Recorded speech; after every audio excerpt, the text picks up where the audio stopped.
అండి మా ప్రయాణం ఎక్కడికి అనుకుంటున్నారా? తుని నుంచి గోకవరం కొత్తపల్లి బయలుదేరాం. మా ఆవిడల అక్కల ఊరు నూకలమ్మ తల్లి పండుగ అనమాట. అక్కడ 5 రోజులు జరుగుతుంది పండుగ. టిఫిన్ చేసి బయలుదేరాం, కానీ మళ్ళీ దారి మధ్యలో ఆకలిగా ఉందంటే టిఫిన్ చేద్దాం కదా అని మళ్ళీ ఇక్కడ ఆగాం. ఇక్కడ 3 ఇడ్లీ 3 రకాల చట్నీలు వేశారు, ప్లేట్ 20 అనమాట. ఇక్కడ టిఫిన్ చేసి మేము మళ్ళీ మా ప్రయాణం అయితే స్టార్ట్ అవుతుందండి. పప్పు చట్నీ, టమాటీ, అలాగే దెబ్బ చట్నీ టేస్ట్ అయితే బాగానే ఉంది. ఇక్కడ మేము టిఫిన్ చేసిన వెంటనే మళ్ళీ మా ప్రయాణం అయితే స్టార్ట్ అయింది. ఇక్కడ మేము మళ్ళా దారి మధ్యలో మాకు అన్నవరం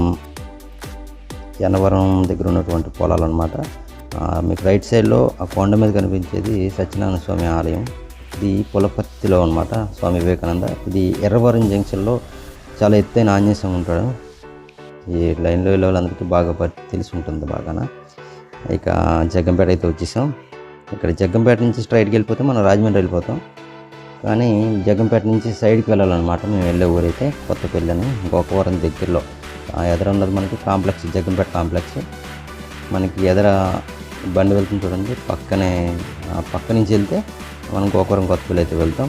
ఈ గోకవరం కొత్తపల్లి దారి మధ్యలో మల్లిసాల అనే ఊరు ఉంది. ఆ ఊరు దాటిన తర్వాత మనకి అమ్మవారి ఆలయం అయితే ఉంటుంది, చాలా ఫేమస్ అనమాట.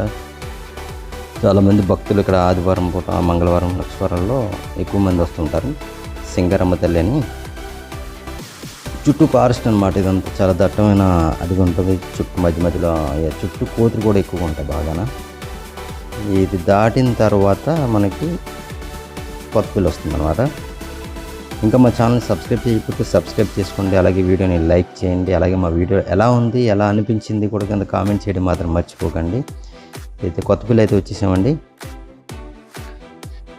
కొత్తపల్లి వెళ్ళిన తర్వాత ఇంటి దగ్గర కొంచెం రెస్ట్ తీసుకొని నైట్ అమ్మవారి పండుగ దగ్గరికి వెళ్తాం. ఆ వీడియో కూడా నెక్స్ట్ అప్లోడ్ చేస్తాను. ఆ వీడియో కూడా పూర్తిగా చూసి లైక్ చేసి కామెంట్ చేయండి. మా ఛానల్ అంటే ఈ వీడియోని ఎంతవరకు చూసినందుకు థ్యాంక్స్ అండి.